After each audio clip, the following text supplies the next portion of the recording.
Avez-vous déjà songé que les gestes les plus anodins, ceux de notre quotidien, pouvaient être de véritables saboteurs silencieux pour votre cerveau?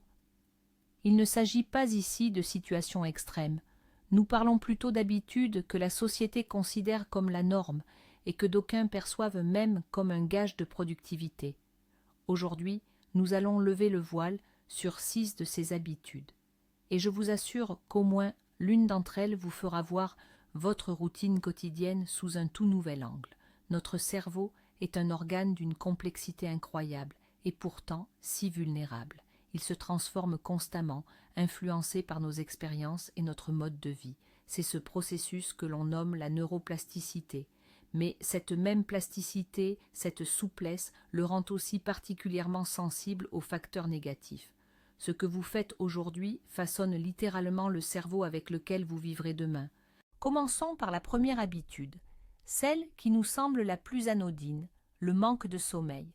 Avouons-le, qui n'a jamais rogné sur ses heures de sommeil pour finir un travail important ou regarder le dernier épisode d'une série passionnante?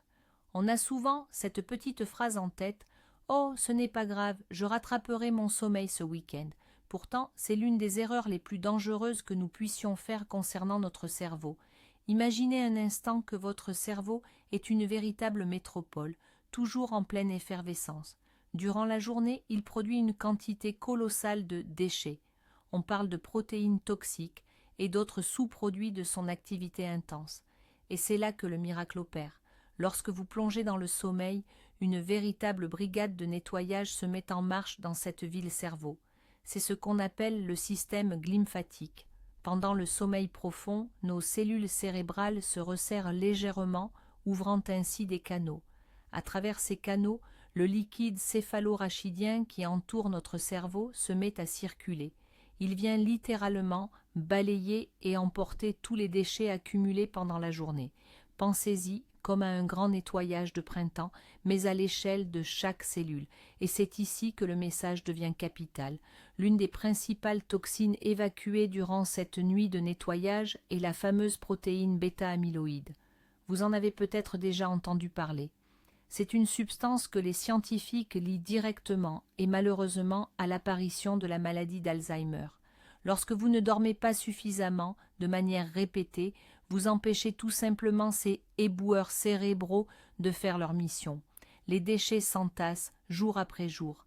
À court terme, les conséquences sont déjà bien réelles.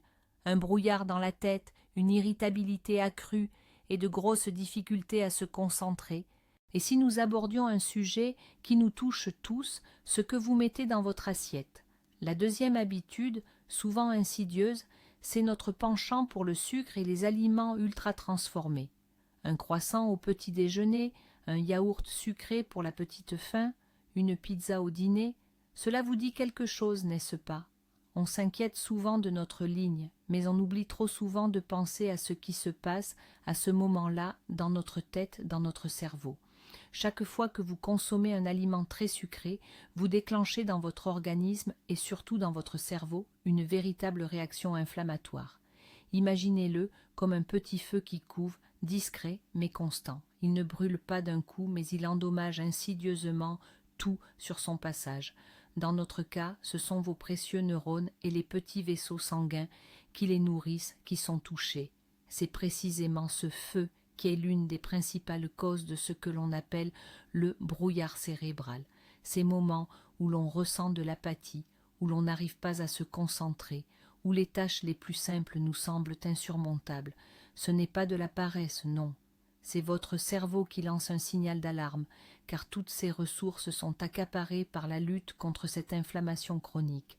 À long terme, une telle alimentation augmente significativement le risque de développer des troubles cognitifs, comme la démence. En d'autres termes, chaque douceur superflue, chaque dessert en trop, est une petite brique que vous ajoutez à un mur qui pourrait, un jour, vous séparer de vos plus précieux souvenirs. Alors, la prochaine fois que vous hésiterez entre une pomme et une friandise, rappelez-vous que vous ne nourrissez pas seulement votre estomac, mais surtout votre cerveau. Passons maintenant au troisième tueur silencieux, celui que nous avons tendance à considérer comme une composante inévitable de la vie moderne, le stress chronique. Il ne s'agit pas de cette brève poussée d'adrénaline que vous ressentez en courant pour attraper votre train. Non, il est question ici d'une tension constante, sournoise, un bruit de fond permanent causé par des échéances incessantes, des préoccupations financières ou des relations interpersonnelles difficiles. Votre cerveau, en effet, ne fait pas la différence entre une menace physique réelle et un courriel irrité de votre supérieur hiérarchique. Pour lui, ces deux situations déclenchent le même signal d'alarme, danger. En réponse à ce signal d'urgence, vos glandes surrénales libèrent une hormone bien connue, le cortisol. À petite dose, le cortisol est utile, il mobilise nos ressources et nous aide à réagir. Mais lorsque le stress devient chronique, persistant, le taux de cortisol demeure constamment élevé. Et c'est précisément là que les choses deviennent vraiment destructrices. Un excès de cortisol devient toxique pour l'une des zones les plus vitales de notre cerveau, l'hippocampe. L'hippocampe, mesdames et messieurs, est notre centre névralgique de la mémoire et de l'apprentissage. Imaginez-le comme un jardinier minutieux qui cultive de nouvelles plantations, nos souvenirs, et entretient soigneusement les anciennes. Eh bien, pour ce précieux jardinier, le cortisol agit comme une véritable pluie acide. Il endommage et détruit les connexions neuronales essentielles et, à long terme, peut littéralement entraîner une diminution de la taille de l'hippocampe, le faisant pour ainsi dire se dessécher. Voilà pourquoi, en période de stress intense, nous avons tant de mal à assimiler de nouvelles informations et une fâcheuse tendance à oublier les anciennes. Passons maintenant à la 4e habitude qui, à l'ère du numérique, est devenue une véritable épidémie, l'isolement social. Et je ne parle pas de ceux qui vivent reclus au fin fond d'une forêt. Je parle de nous tous, entourés de milliers d'amis virtuels sur les réseaux sociaux et qui pourtant nous sentons incroyablement seuls. Même si vous êtes plutôt introverti et que vous puisez votre énergie dans la solitude, une absence totale d'interaction humaine directe est un signal d'alarme pour votre cerveau. C'est que notre cerveau est, par nature, un organe social. Des millions d'années d'évolution lui ont appris qu'appartenir à un groupe, c'est être en sécurité. Être seul, c'est être en danger. Lorsque nous restons longtemps sans contact en face à face, notre cerveau passe en mode survie. Il commence alors à percevoir le monde comme un endroit plus hostile, ce qui entretient le stress chronique dont nous avons déjà parlé. Mais ce n'est pas tout. Les échanges en personne sont peut-être le meilleur et le plus complet des entraînements pour le cerveau. Lors d'une simple conversation, vous sollicitez simultanément des dizaines de zones. Vous écoutez et analysez la parole, vous décodez les signaux non-verbaux, vous activez des centres de mémoire pour retrouver l'information pertinente et vous mobilisez votre cortex préfrontal pour formuler une réponse. C'est un véritable entraînement, un fitness pour vos neurones. En vous privant de cela, vous privez votre cerveau de la stimulation nécessaire et il, tel un muscle sans exercice, commence progressivement à s'atrophier. Passons à la suite. Et la 5e habitude, elle, nous colle littéralement à la peau, ou plutôt aux mains. C'est le défilement incessant et souvent machinal de nos fils d'actualité sur les réseaux sociaux. On se justifie souvent en disant qu'on veut se détendre, vider sa tête, ou juste tuer 5 minutes. Mais en réalité, à ces moments-là, nous ne nous reposons pas. Bien au contraire, nous entraînons notre cerveau dans l'un des pièges les plus insidieux de notre époque. Comprenez bien ceci, votre cerveau raffole de la nouveauté.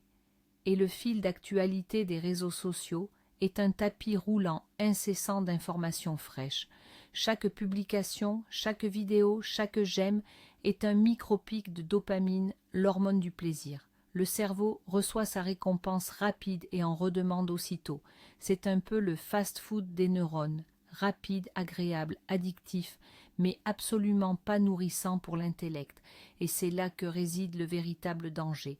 Un cerveau habitué à ce régime de consommation passive de stimuli courts et éclatants perd progressivement sa capacité à une concentration profonde et prolongée. C'est comme entraîner un muscle uniquement par des à-coups courts et vifs. Il deviendra incapable de fournir un effort long et endurant. En conséquence, lire quelques pages d'un livre, regarder un film complexe sans pause ou se plonger entièrement dans une tâche exigeante devient un véritable défi. vous habituez vous-même votre cerveau à être superficiel et distrait. Et enfin, la sixième habitude, souvent camouflée sous le masque de l'activité intellectuelle, la sédentarité. Vous pouvez passer des heures à résoudre des problèmes complexes, à programmer ou à apprendre des langues, croyant ainsi stimuler votre cerveau. Mais si votre corps reste immobile pendant tout ce temps, vous rendez en réalité un piètre service à votre organe le plus précieux. Réfléchissez-y un instant. Le cerveau d'un adulte ne pèse qu'environ 2% du poids total du corps, et pourtant, il consomme jusqu'à 20% de tout l'oxygène et du glucose qui entre dans l'organisme. C'est un organe incroyablement gourmand et qui lui apporte cette nourriture essentielle. C'est bien cela, notre système sanguin. Lorsque vous restez assis des heures durant, la circulation sanguine ralentit, le cerveau reçoit alors moins d'oxygène et de nutriments. C'est un peu comme essayer de faire démarrer une puissante voiture de sport avec un carburant de très mauvaise qualité. Elle fonctionnera, certes, mais avec des ratés et certainement pas à plein régime. Mais il y a un autre mécanisme plus profond encore. Pendant l'activité physique, notre corps produit une substance particulière, le facteur neurotrophique dérivé du cerveau, ou BDNF pour faire court. Les scientifiques l'appellent le fertilisant des neurones. Cette protéine stimule la croissance de nouvelles cellules nerveuses, renforce les connexions existantes entre elles et protège le cerveau du vieillissement. En restant sédentaire, vous privez volontairement votre cerveau de cet engrais essentiel, le condamnant à un lent dépérissement. Penchons-nous un instant sur le problème du manque de sommeil, car il cache un mythe tenace et dangereux. Beaucoup sont sincèrement persuadés de pouvoir rattraper le sommeil perdu le week-end. L'idée est la suivante: 5 jours à travailler d'arrache-pied, avec à peine 5 heures de sommeil par nuit, pour ensuite faire la grasse matinée jusqu'à midi le samedi, persuadé que le compte est bon. Hélas, votre cerveau ne fonctionne pas du tout ainsi. Imaginez que vous ayez oublié de prendre un médicament essentiel. Doubleriez-vous la dose le lendemain pour compenser? Avec notre cerveau, c'est exactement la même chose. Le système glymphatique, notre service de nettoyage interne, opère la nuit, selon un horaire très strict. Chaque nuit où il ne peut pas faire son travail, c'est une perte irréversible. Les toxines qui n'ont pas été éliminées ne disparaissent pas, elles restent et s'accumulent. De plus, cette tentative de rattraper le sommeil perdu perturbe vos horloges internes, ce qu'on appelle les rythmes circadiens. Résultat, le dimanche soir, il vous est encore plus difficile de vous endormir, et vous démarrez la nouvelle semaine déjà en dette de sommeil. C'est un véritable cercle vicieux. Non, le cerveau n'est pas un compte en banque où l'on peut déposer et retirer à sa guise. C'est plutôt un jardin qui demande un entretien quotidien et régulier. Revenons maintenant au stress, et observons-le sous un angle encore plus, disons, fâcheux. Nous savons déjà que le stress chronique peut endommager l'hippocampe.